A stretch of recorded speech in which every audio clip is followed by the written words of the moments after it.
શરૂઆત મહત્વપૂર્ણ સમાચારથી કરીશું જે કચ્છથી આવી રહ્યા છે। રાજ્યમાં અનુસૂચિત જાતિના લોકો પર અત્યાચારના જે કિસ્સાઓ વધી રહ્યા છે ત્યારે કચ્છમાં પણ આવો જ એક કિસ્સો પ્રકાશમાં આવ્યો છે જેમાં ધાર્મિક કાર્યક્રમ દરમિયાન દર્શન કરવાના મુદ્દે બંદૂક રાખીને એક પરિવાર પર હુમલો કરી દેવાયો।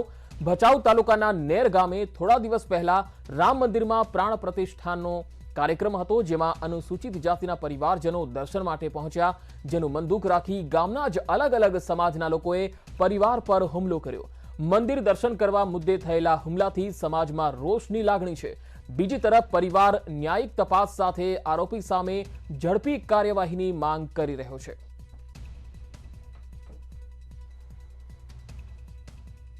दलितों को का दुकान में माल सामान नहीं देना और उसका पशु चराना नहीं और उसका दुकान में माल देना नहीं, उसको बोलना चालना बद सब मना कर दिया। हमारे गांव में 13 घर है, हम क्या करें, बरोबर। और ये 21वीं सदी में जो ऐसा है, हमारे यहाँ कच्छ जिला में सांसद भी हमारा ऐसी समाज के है और धारासभ्य हमारा विस्तार के भी ये धारासभ्य ऐसी समाज के है, वो फिर भी हमको ये अन्याय हो रहा है हमारे ऊपर। जातिवाद से हम बहुत यार जूझ रहे हैं।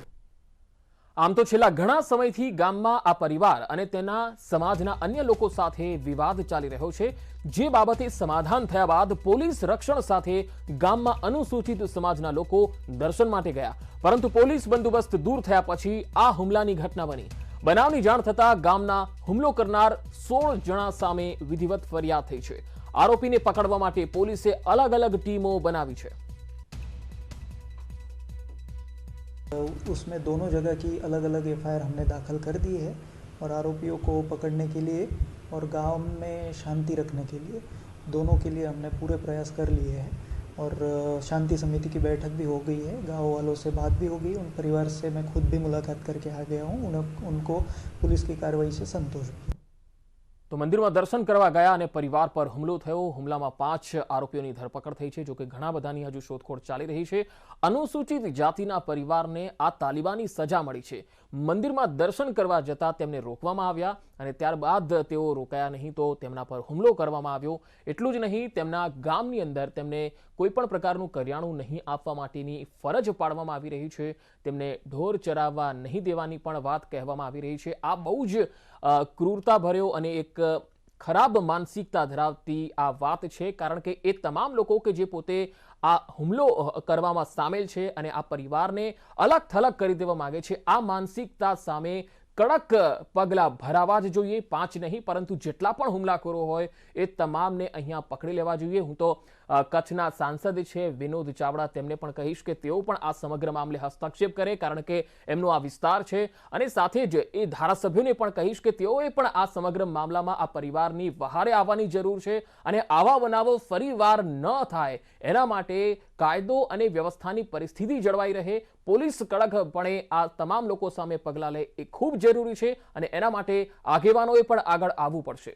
અનુસૂચિત જાતિના પરિવારને આ તાલિબાની સજા મળી છે।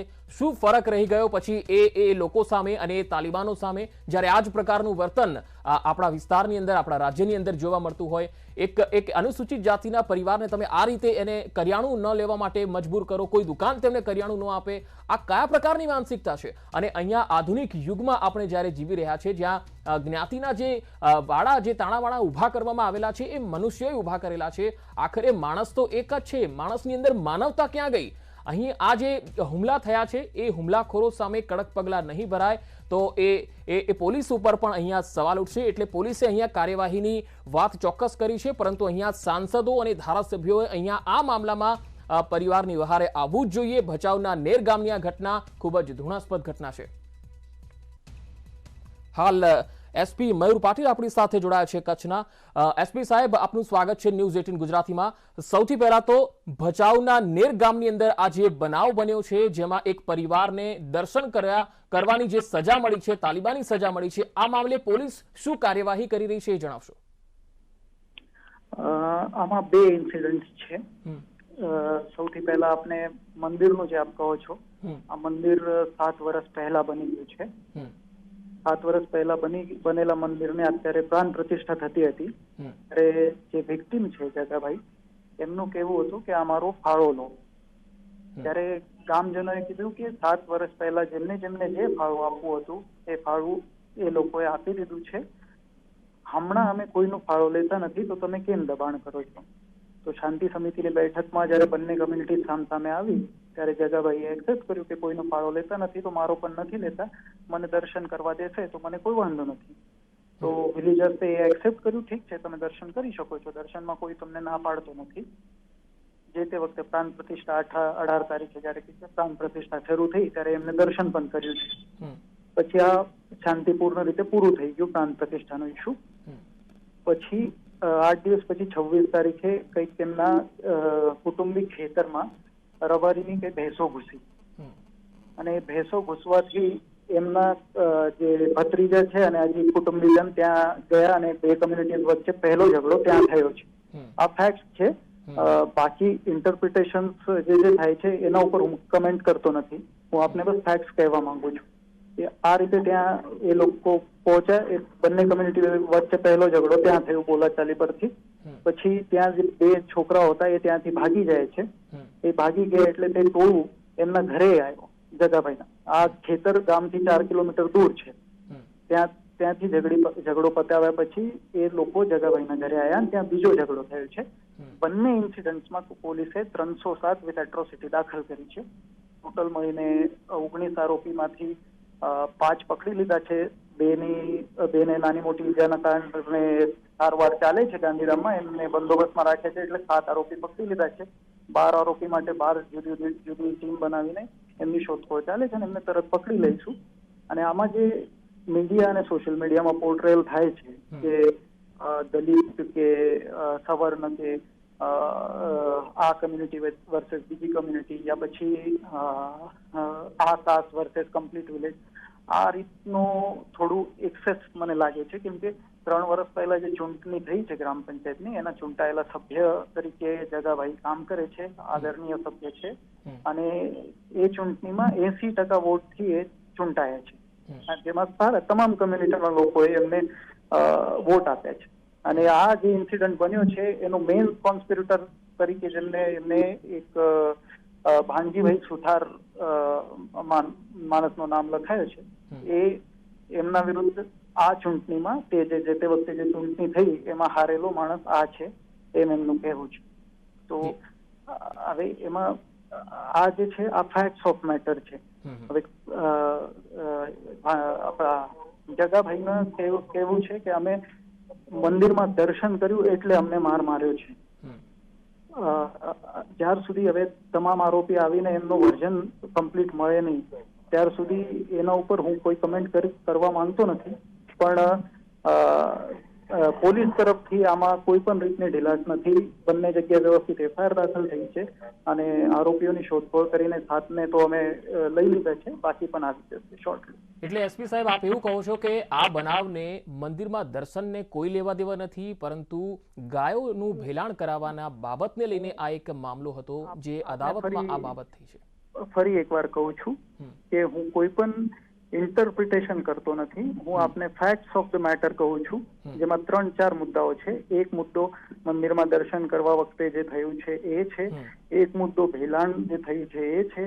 એક મુદ્દો જે ઇલેક્શન અને એના લીધે જે કોન્સ્પિરસી છે જે એમનું જ કહેવું છે આપણા ફરિયાદીને, એ હું કહું છું. અને એમાં જે કાસ્ટ વર્સેસ કાસ્ટનો પોર્ટ્રેયલ મીડિયા કરી રહી છે એના ઉપર હું કમેન્ટ કરવા માંગુ છું કે કાસ્ટ વર્સેસ કાસ્ટનું પોર્ટ્રેયલ જે હશે એ કદાચ થોડું ખોટું લાગશે. કેમ કે કોઈ દલિત કમ્યુનિટીનો, એસસી કમ્યુનિટીનો માણસ 80% વોટથી ચૂંટાતો હશે એમના વોર્ડમાં, તો કદાચ તમામ કમ્યુનિટીએ વોટ કર્યો છે અને એમાં સૌથી વધારે રબારી કમ્યુનિટીએ જ વોટ કર્યા છે. કેમ કે ત્યાં રબારી કમ્યુનિટીનો વધારે વાસ છે અને અત્યારે આરોપીઓમાં વધારે રબારી કમ્યુનિટીના જ લોકો છે. તો આ વર્ઝન, 2 વર્ઝન કાસ્ટ વિરુદ્ધ કાસ્ટના જે પ્રસ્તુત કરવામાં આવે છે મીડિયામાં, સોશિયલ મીડિયામાં, આ કદાચ ઇનકરેક્ટ હોઈ શકે, આ મારું કહેવું છે. એસપી સાહેબ સોશિયલ ઇન્ટરપ્રિટેશન હું કોઈ કરતો નથી. જી એસપી સાહેબ સોશિયલ મીડિયામાં કદાચ એવી વાત ચાલતી હશે તમે કહો છો એ પ્રમાણે, અને આપે જે ફેક્ટ મૂક્યા છે એ બાબતથી એ સ્પષ્ટ થાય છે કે એ ભેલાણને લઈને કદાચ આ મામલો છે અને બાકીની બે ઘટનાઓ પણ અલગ છે. પણ મારે એ પૂછવું છે કે જે ભોગ બનનાર વ્યક્તિ છે એ પોતે એવું કહી રહ્યો છે કે ગામમાં તેને કોઈ જગ્યાએ કોઈ વસ્તુ આપવા લેવામાં નહીં આવે, કોઈ કરિયાણું આપવામાં નહીં આવે, તો આ અંગે આપનું શું કહેવું છે? આ અંગે એમની કોઈ ફરિયાદ હશે તો એ અમે ફરિયાદ લઈ લઈશું, પણ જેટલું અત્યાર સુધી જોવાય છે કે એ ચૂંટાયેલા સભ્ય છે અને એમને આ રીતની કોઈ ફરિયાદ હોય તો એ ફરિયાદ લેવા માટે અમે બંધાયેલા છીએ. જી અત્યાર સુધીમાં કુલ કેટલા લોકોની ધરપકડ થઈ ગઈ છે અને કેટલાની બાકી છે? ટોટલ બંને એફઆઈઆર મળીને અરાઉન્ડ 19 જેવા આરોપી થાય છે, જેમાંથી 5 પકડાય છે, 2 નાની મોટી ઈજાના કારણે હોસ્પિટલાઇઝ છે, ત્યાં બંદોબસ્તમાં એમને રાખ્યા છે, એટલે 7 થઈ ગયા. અને 12 લોકોને પકડવા માટે અમારી 12 જુદી જુદી ટીમ શોધખોળ કરે છે, એમને અમે વહેલી તકે પકડી લઈશું. જી આભાર એસપી સાહેબ અમારી સાથે જોડાવા માટે. તો આ હતા મયુર પાટીલ, કચ્છના એસપી, અને તેમણે જણાવ્યું છે કે આ જે મામલો છે એ 2 અલગ અલગ ઘટનાઓને આધારિત છે. મંદિરમાં દર્શન કરવા માટે પરિવારને છૂટ આપવામાં આવેલી જ હતી, પણ એની પહેલા એટલે કે થોડા દિવસ પહેલા જ્યારે ખેતરમાં આ પરિવારની જે ગાયો છે એ ભેલાણ થઈ ગઈ અને તેના કારણે એ એક મંદુક થયું હતું બંને ફેમિલી વચ્ચે, અને ત્યારબાદ આ મામલો જે છે એ અદાવતને લઈને બની ગયો. પરંતુ અત્યારે જે સોશિયલ મીડિયામાં જે વાત ચાલી રહી છે એ થોડીક અલગ છે. તેમણે ફેક્ટ મૂકવાનો પ્રયત્ન કર્યો છે, પરંતુ અહીંયા જે ભોગ બનનાર વ્યક્તિ છે એ કહી રહ્યો છે કે ગામની અંદર તેમને કોઈ જ પ્રકારનું કરિયાણું આપવામાં નહીં આવે, એ પ્રકારની વાત અહીંયા એમને મૂકી છે. અને તેમણે જે ફરિયાદ કરી છે ત્યારે પોલીસ કહે છે કે એ બાબતને લઈને અમે ચોક્કસ તપાસ કરીશું, પરંતુ બંને બાબત અલગ અલગ છે અને અનુસૂચિત જાતિના પરિવાર ઉપર એ પ્રકારનો કોઈ હુમલો નથી, 2 કોમ્યુનિટી વચ્ચેનો આ કોઈ વિવાદ નથી, એવું તેઓ કહી રહ્યા છે. તો ભચાઉના નેર ગામની આ ઘટનાનો મામલો કચ્છના સાંસદ વિનોદ ચાવડાએ પત્ર લખ્યો છે. ગૃહ રાજ્યમંત્રી હર્ષ સંઘવીને આ પત્ર લખવામાં આવ્યો છે. હુમલો કરનાર લોકોને પકડવા માટેની માગણી કરી છે. ભવિષ્યમાં આવી ઘટના ન બને એ માટે કડક કાર્યવાહી માટે તેમણે પત્રમાં અનુરોધ કર્યો છે.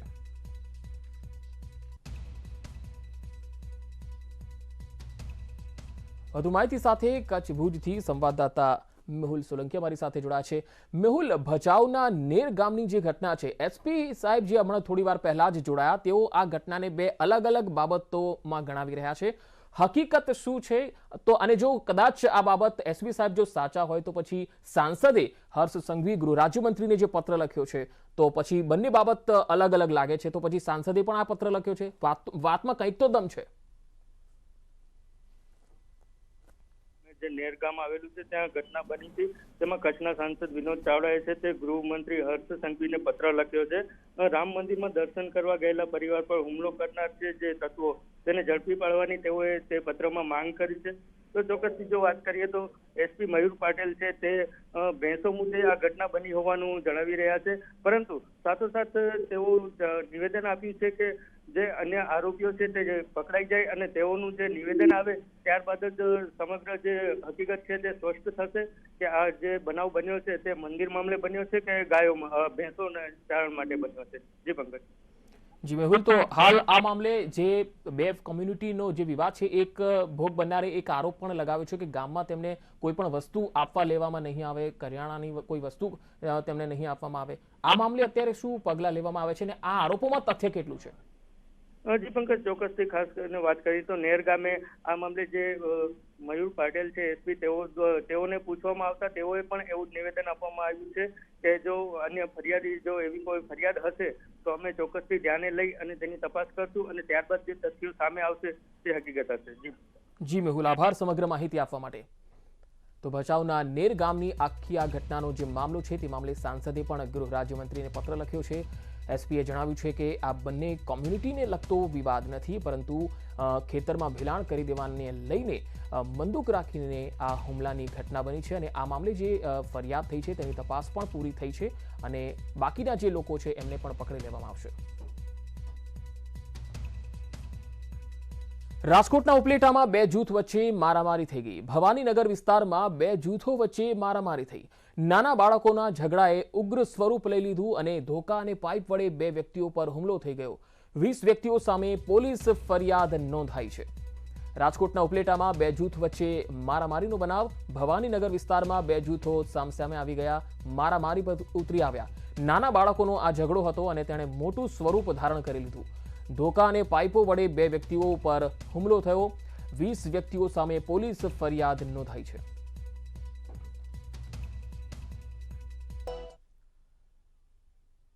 બ્રેક બાદ એક મહત્વપૂર્ણ ખબર આવી રહી છે અમદાવાદથી. અમદાવાદીઓને હવે કોરોનાનો ડર નથી રહ્યો. નાગરિકો કેટલા બેખૌફ બજારોમાં ફરી રહ્યા છે એના તસવીરો, જે દ્રશ્યો આવ્યા છે એ ખરેખર કોરોનાને ફરી એક વખત લાવે એવા દેખાઈ રહ્યા છે. બજારોમાં માનવ મહેરામણ ઉમટ્યો છે. દિવાળીમાં છૂટછાટ મળતા ખરીદી માટે ભીડ જોવા મળી રહી છે. લાલ દરવાજા, ભદ્ર, કાલુપુર, રિલીફ રોડ પર ભારે ભીડ જોવા મળી રહી છે. કોરોનાની ગાઈડલાઈનનો સરેઆમ ભંગ થઈ રહ્યો છે. અહીંયા ક્યાં જળવાઈ રહ્યા છે? વિભુ પટેલ અમારી સાથે સંવાદદાતા જોડાયા છે. વિભુ, અમદાવાદીઓને જાણે કોરોનાનો ડર જ ન હોય તેમ મોટી સંખ્યામાં લોકો બજારોમાં એકત્ર થઈ રહ્યા છે. કયા કયા વિસ્તારોમાં આ પ્રકારના દ્રશ્યો જોવા મળી રહ્યા છે?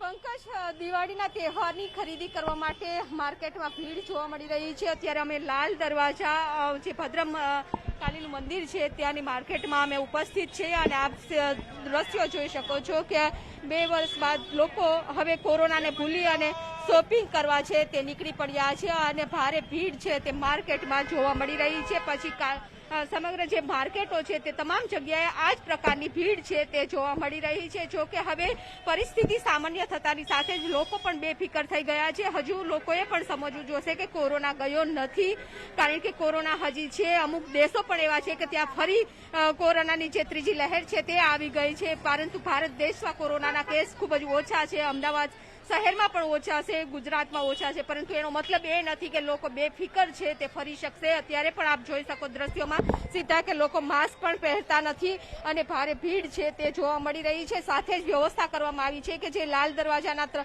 તમામ ગેટ છે ત્યાંથી ગેટથી અંદર મોટા વાહનો છે તેને પ્રવેશ કરવા દેવામાં આવતો નથી, કારણ કે જે રીતે લોકોની અવરજવર થઈ રહી છે. અત્યારે બપોરનો સમય છે અને પંકજ, સાંજના સમય થતા તો અહીં પગ નહીં મૂકી શકાય તેટલી ભીડ છે તે જોવા મળશે. તો તમામ લોકોને આપણે અપીલ કરીએ છીએ કે ન્યૂઝ 18ના માધ્યમથી અપીલ કરીએ છીએ કે તહેવારોની મજા માણો, તહેવારોમાં શોપિંગ કરો, પરંતુ સાથે સાથે કોરોનાની ગાઈડલાઇન્સનું પણ ચોક્કસ પાલન કરો. કોરોનાની ગાઈડલાઇન્સનું એટલા માટે પાલન કરો, ભલે વેક્સિન લઈ લીધી હોય છે, પરંતુ તેમ છતાં પણ વેક્સિન લીધા બાદ પણ કોરોના થઈ શકે છે. એટલે કે તમામ લોકોને અપીલ છે કે બાળકોને સાથે લઈને આવ્યા છે ત્યારે એ લોકોએ યાદ રાખવું જોશે કે હજુ 18 વર્ષની નીચેના જે લોકો છે તેને વેક્સિન છે તે અપાઈ નથી અને તે લોકોને જે એવું કહેવામાં પણ આવી રહ્યું હતું કે સંભવિત ત્રીજી લહેર છે તે બાળકોને ઇફેક્ટ કરી શકે છે. ત્યારે આ દ્રશ્યો છે તે ખૂબ જ જોખમરૂપ સાબિત થઈ શકે છે બાળકો માટે. સાથે જ લોકો, મોટા વડીલો લોકો આવી રહ્યા છે, તેને પણ અપીલ છે કે લોકો શોપિંગ કરે છે ત્યારે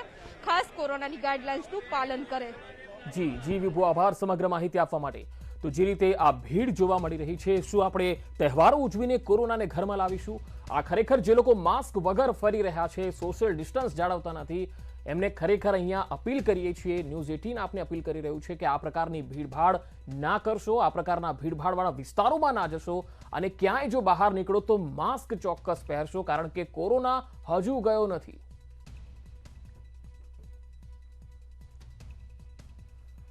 વડોદરા સયાજી હોસ્પિટલમાં બાળક બદલવાનો આરોપ લાગ્યો છે. પરિવારે હોસ્પિટલ પર આ ગંભીર આક્ષેપ કર્યો છે. બાળક બદલવાનો આરોપ મલ્લા પરિવારે લગાવ્યો છે. પ્રસૂતાને સયાજી હોસ્પિટલમાં દાખલ કરવામાં આવી હતી. પ્રસૂતિ દરમિયાન કહેવામાં આવ્યું કે દીકરો છે અને બાદમાં કહ્યું કે દીકરી છે.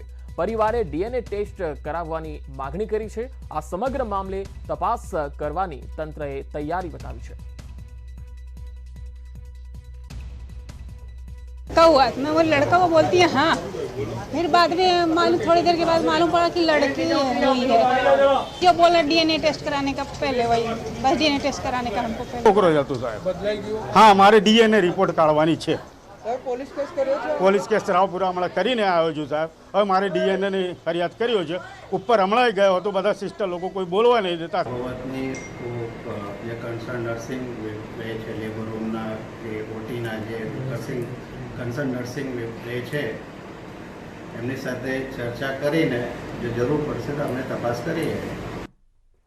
સુરતમાં બાળકી ત્યજવાની ઘટનાનો ભેદ આખરે ઉકેલાઈ ગયો છે। ભેસ્તાનમાં મળી આવી છે તાજી જન્મેલ બાળકી। પાંડેસરા પોલીસે ગણતરીના દિવસોમાં ભેદ ઉકેલી નાખ્યો છે। સાડી બનેવીનું અફેર અહીંયા સામે આવ્યું છે। આરોપી રજનીશ કુમાર પાસવાનની ધરપકડ કરી લેવાઈ છે। સાડી સાથે અફેરમાં બાળક જન્મતા બાળકને ત્યજી દીધું હતું। આરોપી મૂળ બિહારના નાલંદા ડિસ્ટ્રિક્ટના વતની છે। ત્યારે એમની સગી સાડી સાથે અનૈતિક સંબંધો હતા।